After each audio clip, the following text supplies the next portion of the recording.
नमस्कार मित्रों, red over green के नए संस्करण के साथ मैं आपका होस्ट कर्नल उत्कर्ष राठौर। मित्रों, आज बात करेंगे इजराइल की हैट्रिक की। इजराइल हमास वॉर को 1 साल पूरा हो चला है। आपको याद होगा कि 31 जुलाई को इजराइल ने हमास के सुप्रीम लीडर इस्माइल हानिया को तेहरान में मरवा दिया और जुलाई के महीने में एक एयर रेड के दौरान गाज़ा पट्टी में हमास के मिलिट्री चीफ मोहम्मद दैफ की भी मौत हो गई। ये मोहम्मद दैफ वही है जो इजराइल के 7 जानलेवा हमलों से बच गया था। और अभी 17 अक्टूबर को इजरायली आर्मी की एक पेट्रोल के साथ चांस एनकाउंटर में राफा के पास हमास का अकेला लीडर याह्या सिनवार भी मारा गया और इसके साथ इजराइल की हैट्रिक पूरी हो गई। याह्या सिनवार, इस्माइल हानिया, मोहम्मद दैफ। तो आप कह सकते हैं कि हमास लीडरलेस हो गया है। इजराइल और पश्चिमी देशों में काफ़ी इस बात की जुबिलिएशन है कि हमास आज हेडलेस ऑर्गेनाइजेशन हो गया है। तो क्या वाकई में हमास में अब कोई लीडर नहीं बचा? ये सोचना और कहना गलत होगा। इसके लिए हमें मानव मनोविज्ञान को टटोलना चाहिए। सन 60 के दशक में अल शाटी कैंप में इस्माइल हानिया का जन्म हुआ और कोई 2-1 साल आगे पीछे खान यूनिस के रिफ्यूजी कैंप में मोहम्मद दैफ और याह्या सिनवार का जन्म हुआ। तीनों इजराइल के प्रति गुस्सा और नफरत लेकर बड़े हुए, टेररिस्ट एक्टिविटी में भाग लिया और हमास की स्थापना की। और उसके बाद वो हमास के टॉप एचलान में पहुंचे। तो जबकि इजराइल हमास युद्ध के 1 साल पूरे हो गए हैं, गाज़ा पट्टी पूरी तरीके से खंडहर में तब्दील हो गई है। कोई 45,000 लोगों मारे जा चुके। तो ये उम्मीद की जा रही थी कि कोलेट्रल डैमेज की वजह से नॉर्मल पब्लिक हमास के खिलाफ उठ खड़ी होगी। ऐसा हुआ नहीं। ये कहा जाता है कि जब मौत हर घर के दरवाजे को दस्तक देती है तो मौत का खौफ चला जाता है। तो आज गाज़ा पट्टी में कोई जो 20 लाख लोग रहते हैं वो हमास के साथ खड़े। उन्हें अपने मौत का, अपने नुकसान का और अपनी तकलीफ़ की अब चिंता नहीं रही। तो ऐसे में और लीडर बनेंगे और लीडर इजराइल के खिलाफ खड़े होंगे। इस समस्या का मिलिट्री या पॉलिटिकल समाधान कुछ भी हो, लेकिन ये समाधान ज़्यादा से ज़्यादा 10 साल चल सकता है और उसके बाद फिर से सूरत हाल वही होगी। तो इजराइल के लिए क्या विकल्प है? इजराइल चाहता है कि होस्टेजेस की रिहाई हो। यहाँ पर गौरतलब बात यह है कि 7 अक्टूबर को जब होस्टेजेस ले जाए गए तो ये उम्मीद की जा रही थी कि पूरी दुनिया में इसकी वजह से विस्फोट होगा, क्योंकि इस होस्टेजेस पॉपुलेशन में कोई 30 देशों के नागरिक थे। लेकिन ऐसा कुछ नहीं हुआ। कुछ जिंदा है, कुछ मुर्दा है और कुछ अभी तक नहीं छोड़े गए।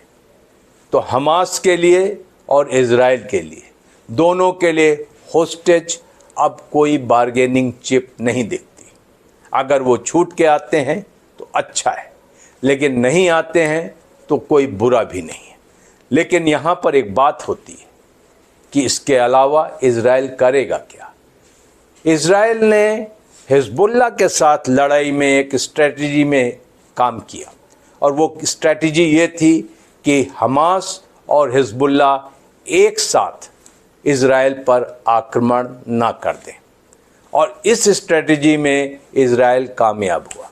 आपको याद होगा जब इज़राइल हमास से गाज़ा पट्टी में और वेस्ट बैंक में निपट रहा था, उस वक्त हिजबुल्लाह ने कोई बड़ा आक्रमण इज़राइल में, नॉर्दर्न इज़राइल में नहीं किया, और वही हिजबुल्लाह की सबसे बड़ी गलती थी। हमास से निपटने के बाद इज़राइल ने हिजबुल्लाह की तरफ रुख किया, और हम पाते हैं कि नसरुल्लाह पेजर अटैक और लैंड अटैक, एयर अटैक, इस तरीके से अब वो हिजबुल्लाह को मारने के लिए, नष्ट करने के लिए वेल पॉइज्ड है, और अभी उसे दो दुश्मनों की या दो फ्रंट पे लड़ने की डर नहीं रहा। तो यहाँ इज़राइल कामयाब हुआ। बात करने हैं कि यहाँ पर बेंजामिन नेतन्याहू अब किस तरीके की लीडरशिप के साथ उभरे हैं। 7 अक्टूबर के बाद उनकी बहुत किरकिरी हुई। पॉलिटिकल अपोनेंट उनका इस्तीफ़ा मांगते थे, तेल अवीव में उनके खिलाफ प्रदर्शन होते थे। बेंजामिन नेतन्याहू ने ये सारी चीज़ें बर्दाश्त की, लेकिन आज बेंजामिन नेतन्याहू एक ऐसे लीडर के तौर पर उभरे हैं कि जिनकी झोली में नसरुल्लाह, याहिया सिनवार, इस्माइल हानिया, मोहम्मद दाइफ और न जाने कितने हिजबुल्लाह और हमास के लीडर्स, IRGC के कमांडर्स वगैरह उनके पास हैं। तो उन्होंने आज, अगर वो अपने पूरे प्लान में अगर होस्टेजेस को छुड़वाने में कामयाब होते हैं, तो बेंजामिन नेतन्याहू निसंदेह एक ऐसे लीडर के तौर पे याद किए जाएंगे जिन्होंने हमास के साथ और हिजबुल्लाह के साथ एक साथ युद्ध लड़ा और सफलता पाई। लेकिन क्या ये सफलता परमानेंट रहेगी? ऐसा लगता नहीं है। इज़राइल की प्रायोरिटीज़ क्या है? गाज़ा पट्टी को लेकर इज़राइल की प्रायोरिटीज़ क्या है? इज़राइल चाहता है कि गाज़ा पट्टी पूरी तरीके से डीमिलिटराइज हो, हमास का पूरा सफाया हो। इज़राइल को पता है कि हमास की एक बड़ी स्ट्रेंथ आज भी इंटैक्ट है। हमास के बहुत सारे वेपन्स के जखीरे आज भी टनल्स में छिपाए हुए हैं। इज़राइल तब तक गाज़ा पट्टी को नहीं छोड़ेगा जब तक कि वो एक एक टनल को ख़त्म नहीं करेगा, और उसके बाद वो यकीन करेगा कि गाज़ा पट्टी में हमास वापस ना आए।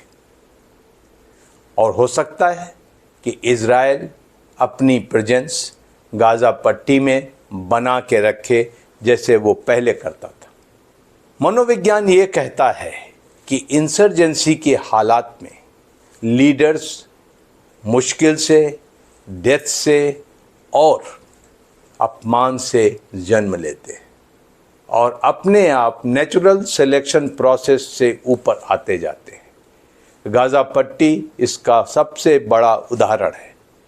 जब तक वहाँ रिफ्यूजी कैंप रहेंगे, जब तक वहाँ पर मुश्किलात रहेंगी और वहाँ पर सफरिंग्स रहेंगी, धीरे धीरे लीडरशिप की एक क्रॉप और ऊपर आएगी। बहरहाल आज इज़राइल में खुशी है कि उन्होंने एक हैट्रिक हमास के खिलाफ मार दी है और आज हमास वाकई डिसऑर्गेनाइज है।